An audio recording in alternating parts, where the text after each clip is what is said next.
What's cooking, folks? Vermillion Phoenix here, and today I'm here to talk to you some more about parts in Orcs Must Die Unchained. I wanted to talk and try to make this about a companion video to the previous parts video that I did, where I talked about resonators, springs, and coils. There's not too many more parts to go over, so I want to see if I can fit them all into this video. And once we get that done, you should have a better understanding of what parts do and how you can think about fitting most of your traps. This will be separate from how I actually set my particular traps up, just because there's a lot of traps to go to, and I'll talk about specifically why I do each trap the way that I do when I get to them. So first, we're going to talk about cladding. Cladding is this shielding stuff that goes onto your barricades. Basically, any trap that has a presence where it can be damaged by something within the level has a cladding part. Cladding comes in three types. You have the Revenge Rune, which is pretty much my favorite. The Revenge Rune will take 75% of a boss's HP out, or not just a boss, but anything that manages to destroy it will lose 75% of his HP. Because for the most part, anything that you can block with a barricade will move away from the barricade unless it's meant specifically to destroy it. This will basically murder everything that doesn't kill itself or cause a significant amount of damage. It used to be 100%, but it was nerfed in 2017 to 75%. So it's not an automatic counter to bosses, because bosses were literally only worth like a few hundred coin because of the fact that you could just throw a barricade in their way if they destroyed them and they would just die. So bosses like Orfum, like the Bouncer Bear Mercenary, and two before, could basically be one shot for a little bit of coin, and that just made them uninteresting and things that just weren't a threat. So with the nerf here, they still are a threat, but if you leave a decoy barricade in their way, then they basically just have a much lower threshold of HP for you to deal with.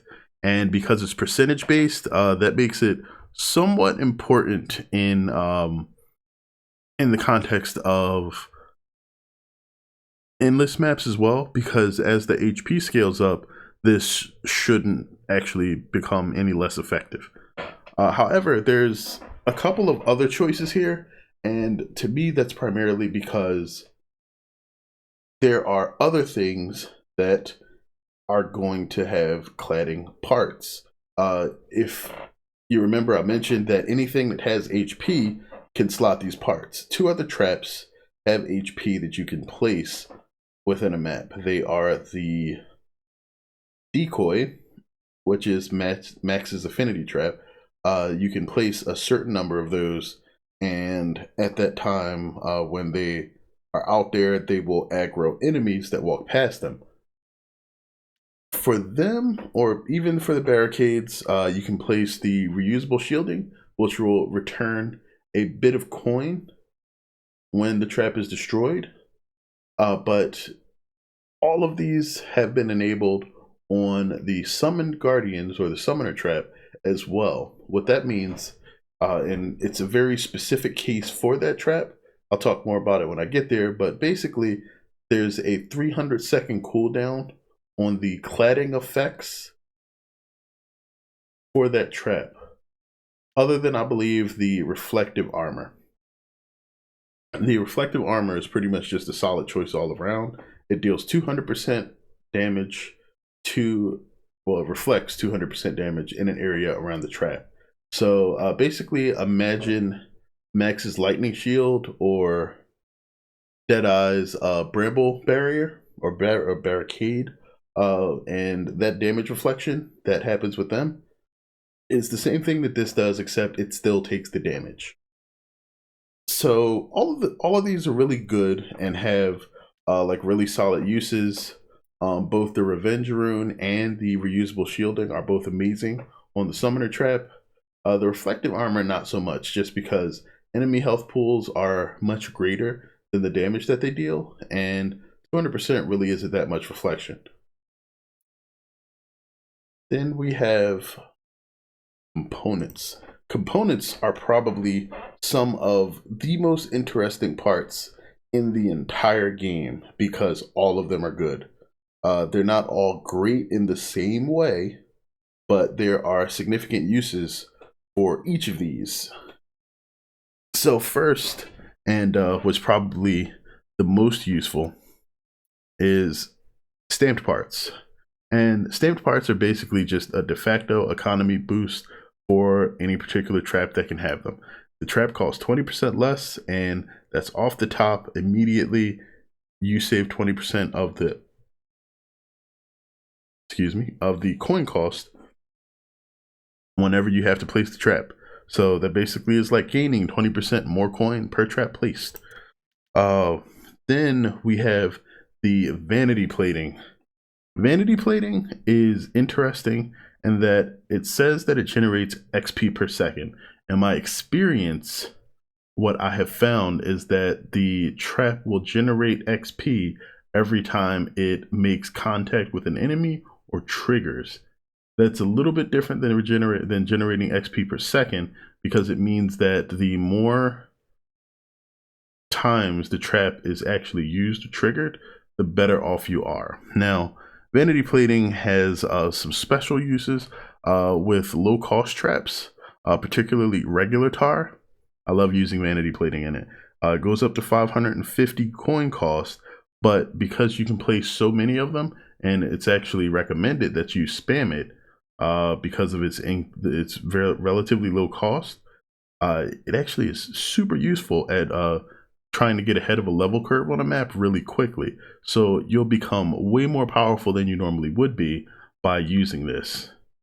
Now, it's important to understand that a strategy like that is probably best done solo so that you can monopolize the coin and it's not split between multiple players.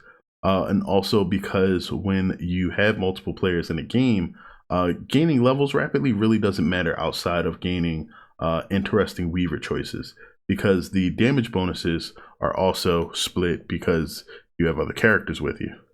So it's something that has its uses and you should be aware of it, but it's not necessarily going to break the game on its own, which is really why the vanity plating hasn't been changed pretty much at all. But either way, as is, I still think it's a very solid part, and there's some pretty ace strats for it, depending on which character you're playing. The subsidized parts are also very interesting and amazing parts, where the stamped parts are just by default good.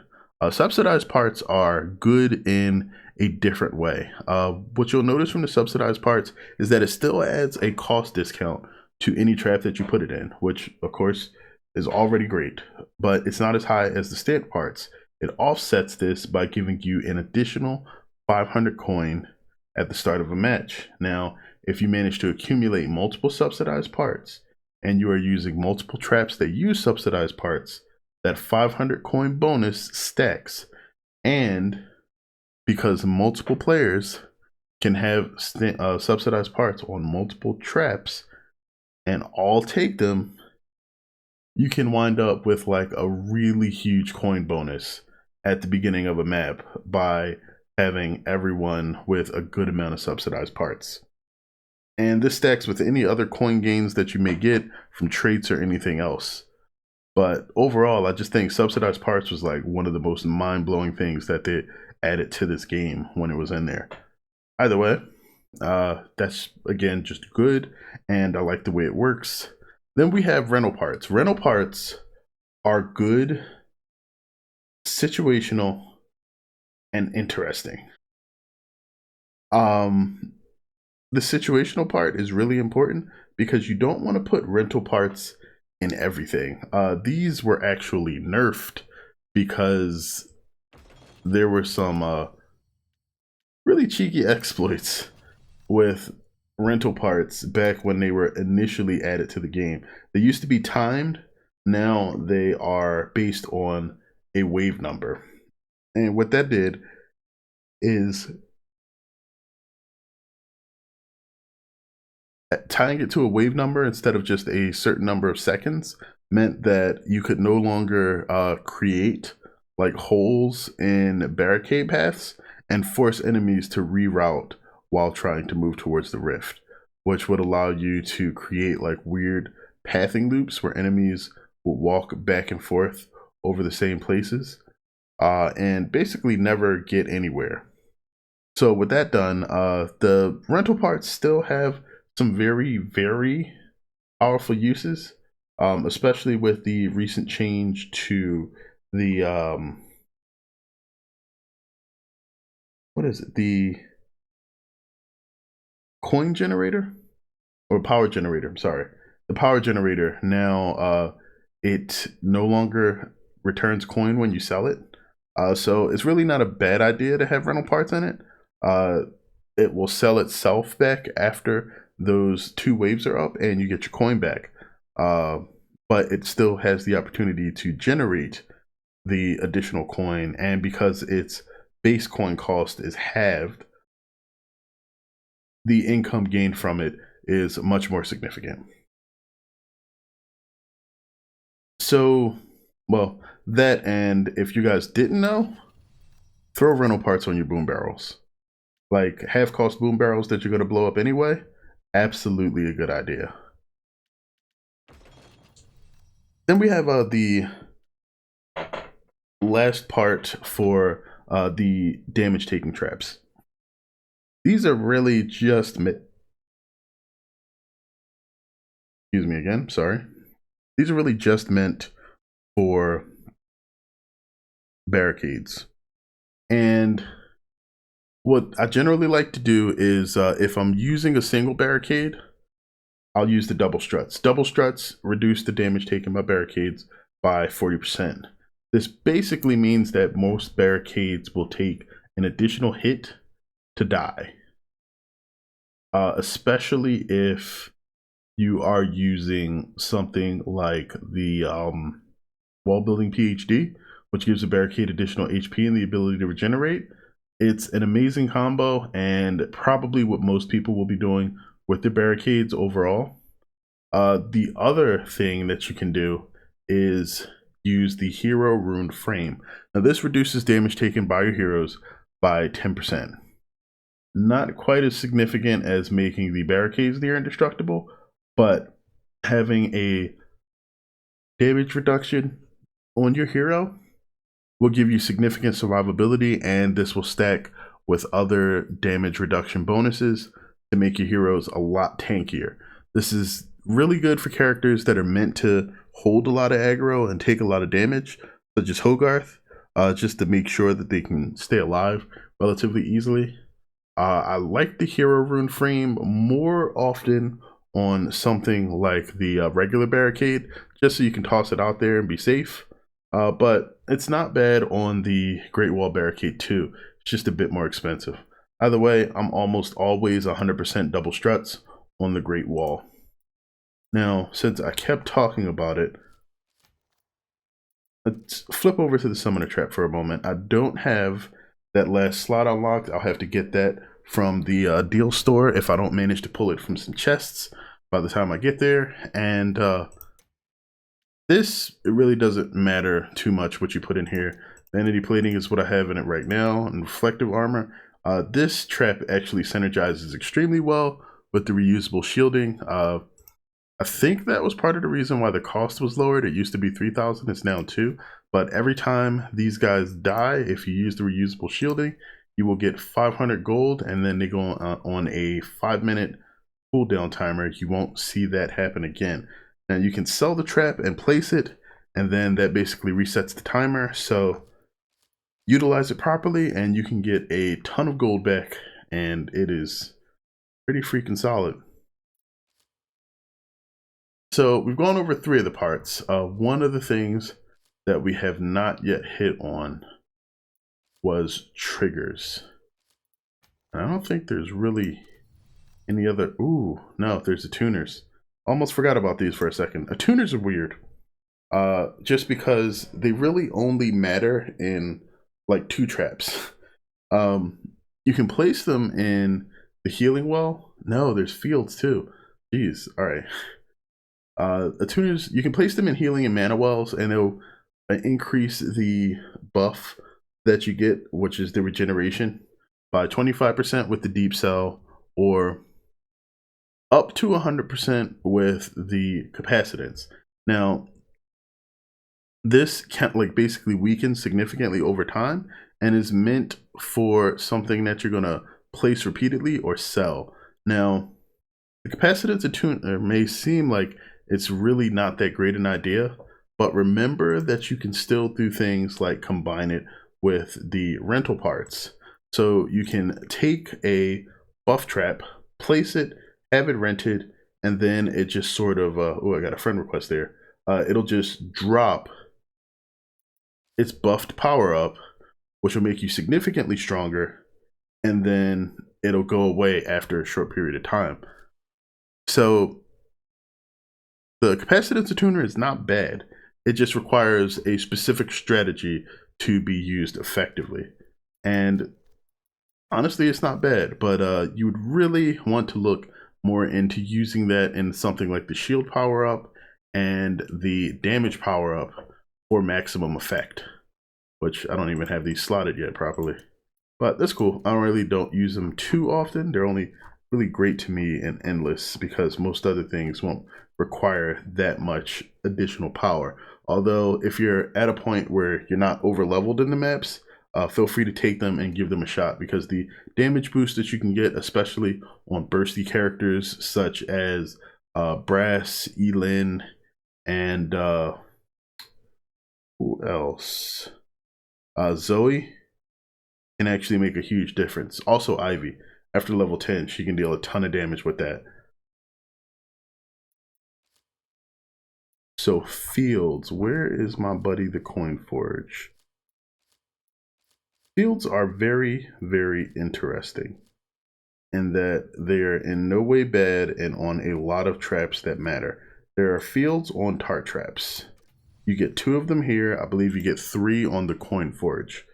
Fields basically give you flat bonuses for every enemy that touches them.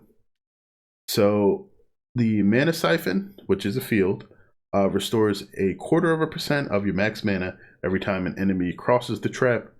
Keep in mind, because you can place multiple traps, multiple enemies can step on them multiple times.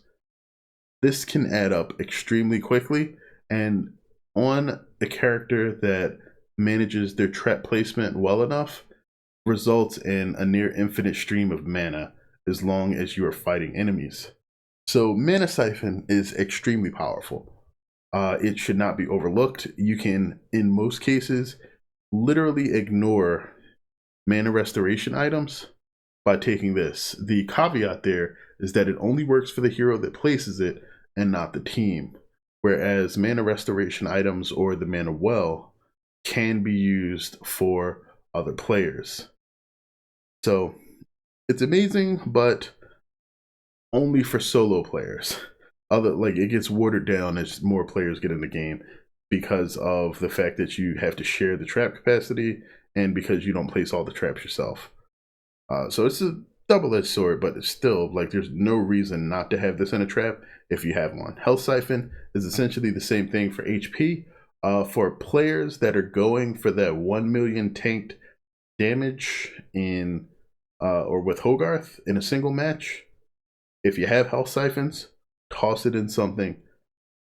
Take the trait that will increase your max HP per kill with Hogarth and go nuts. You'll get thousands of HP.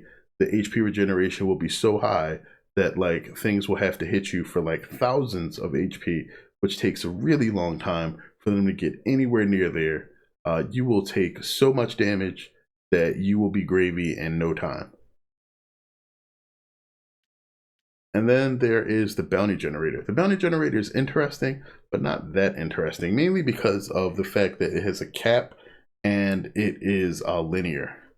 So enemies will take stacks from the bounty generator, and once they've accumulated 10 of them, they take the maximum amount of bonus coin given to you. You kill the enemy after it has the bounties, and you just get bonus coin when it dies. This is actually really weak. And I say that because it's effectively 2 levels of combos worth of bonus coin, and it really offers no utility other than just getting you more coin and having to stack in very awkward ways. Like, if I wanted to make the most of this, I would have to put 2 of these in a single trap, or 3 if we're talking about the coin forge, because the coin forge can hold 3 fields. And I mean, honestly, if you're going to be using the coin forge, it's probably a good idea to make sure that you are just having everything run through a bunch of bounty generation anyway, to make sure that it maximizes its effect. But either way, I find this to be the least useful one, just because of the fact that it doesn't really scale well. Enemies tend to give less coin as waves go on, especially in Endless. Like, you won't have like billions of coin just drop immediately. And because of the increased time it takes to kill them, things generally are not going to be giving you as much coin. That's part of the issue, really. The fact that because it takes longer to kill them, things like combos are kind of harder to pull off if you're going endless for distance and not score. So that's pretty much all the fields except for the last one, which is in the trap. It's the XP siphon. So I mentioned the components in the last video. The XP siphon is effectively a field version of that. Every time an enemy steps on a trap with the XP siphon, you gain 3 XP. The XP formula is odd because it takes into account the fact of whether or not you are a single or multiple players in a game. You require more XP solo than you do as 3 players, because the XP is not split.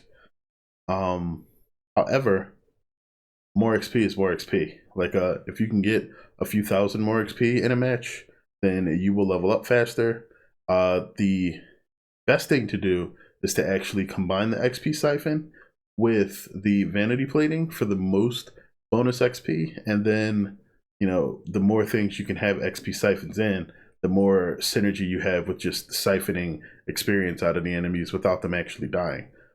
This would theoretically allow you to hit battle level 20 in Apprentice, and you would just be so overpowered even with a low account level that you would probably just wreck things. However, due to the fact that you need a significant amount of skulls, achieving something like this at a low account level is very unlikely unless you literally just spend a lot of real money on chests and skulls and upgraded everything yourself.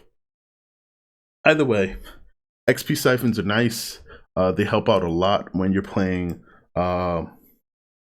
things like Chaos Trials, because you need to gain a lot of XP really fast to sort of try to beat the HP curve that the enemies gain. And it can be really useful when you're playing with other people that can basically allow you to exploit the enemies to gain the most experience relatively quickly.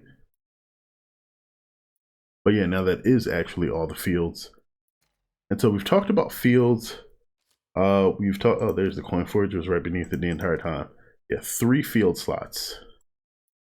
Actually, I should just, boom. Said that we would talk about triggers, and I guess now's a good time for it. So triggers are all very weird, because triggers originally just had special conditions for triggering weapons or triggering traps. And that really was all that they did. Some of them were not too useful. Some of them were far too useful.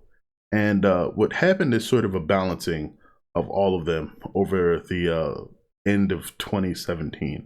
So I'm going to let you know off the bat, 2 of the most powerful triggers in the game are the heat activated trigger and the kinetic reclaimer. The heat activated trigger, what it will do is whenever a burning enemy enters the trap's volume where it normally would fire or activate, except for the ballista and the Dragonlance, because they're kind of not working with these two particular triggers. The rest of them work, sort of. The logic behind them is a little odd. I'll talk to more about that in a moment. But the heat activated trigger and the kinetic reclaimer both allow a trap the chance to fire again after its animation has completed. I say that specifically because you can't have a trap rapid fire before the animation is done. It won't fire and then immediately fire again without allowing it to go into its cooldown state. So it's important to be careful with just spamming things like this. You can get a lot of fires off, but they will have to cool down a moment before you can, or actually no, that's not 100% true. You can get the traps to trigger more often than that, but it's uncommon because of the way that these are set up. But if you are able to chain properly the special effects of these triggers and the effects of certain heroes like Gabriella and in some cases Cygnus, you can actually get them to trigger very rapidly. I think people have said that they've gotten maybe 6 shots off of the wall charger before it finished its natural cooldown once, which if you think about it is ridiculous. Like, take all of your traps and imagine them firing 6 times faster because of one part. Like, that's the biggest damage boost over any other part that exists in the game. So, like I said, probably 2 of the most powerful triggers. The heat activated just requires you use some sort of fire abilities to make enemies burn. The kinetic reclaimer requires that you use physics. Enemies have to be knocked up or knocked back. And it's important to understand that almost every hero that has any sort of physics ability, like Ivy's penetrating shot, Temper's bull rush, his hammer toss, like anything that knocks enemies up even lightly will trigger the kinetic reclaimer. So it is a very powerful part, and it's deceptively powerful in a lot of cases. So the rest of the triggers basically just have damage bonuses applied with some unique trigger mechanism. So the ambush trigger will only function on high health enemies. Their HP doesn't need, it won't activate, I'm sorry, if they are any lower than 75% HP. So it's meant to hit enemies that are at the top of their HP. They'll take the damage. And then we have the crowd control trigger. This will only trigger on multiple enemies, and it increases damage by 10%. The execution trigger will only trigger on enemies that have 25% or less health, and it deals 25% more damage. Still seems pretty nice, but the issue that most triggers have is that even with the damage bonuses, the effective DPS loss by placing more of these and not having it be within the trigger's particular firing mechanism is very costly. And so they actually make it harder to use a lot of traps. But some of these do just turn into just straight more powerful versions of whatever they were before. The heavy pressure plate is interesting because this looks like it would say only heavy minions can trigger the trap. In some cases, the trap will still deal damage or hit lighter enemies. It's just that a heavy enemy needs to be within the volume at the same time. The same thing with the light pressure plate. If the trap can fire on heavy enemies, it may still target or damage heavy enemies, but it'll only do it if light enemies are nearby too. So they're weird, but the damage boosts actually kind of make them worth it. Especially since in most cases, for your physics traps, if you're not going to use the kinetic reclaimer because they don't affect heavy minions, it's a good idea to just have a light pressure plate on them. And then we have the combo generator. The combo generator is weird, but at the same time, it's a damage boost. So there's really no reason not to have the combo generator on any trap that doesn't have any other more beneficial trigger mechanism. This is just in general good. And in the event that you can have an enemy in some sort of state that triggers the bonus combo point, you will get the extra combo point, and it will increase the score, your Unchained meter, and the amount of gold you gained. So yeah, it's good. There's absolutely nothing wrong with the combo generator at all. So I think the majority of parts are covered. We've gone through fields, we've gone through, nope, I missed one.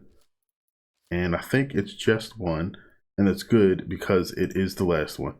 So let's head back over to our buddy, the spike wall. And all physics traps except for the floor scorcher, because it has a resonator, it does not have an accumulator slot. There are two types of accumulators, only two in the game. There are the stunning accumulator, which increases the damage that knocked back enemies take, and the double tank accumulator. Now, these are pretty much situational on which ones you would choose. Essentially, if you have a trap and it's not going to be used to environmental kill enemies, put a stunning accumulator on it. What will happen is the enemies will take 100% more damage 4 or 5 seconds after being flung somewhere.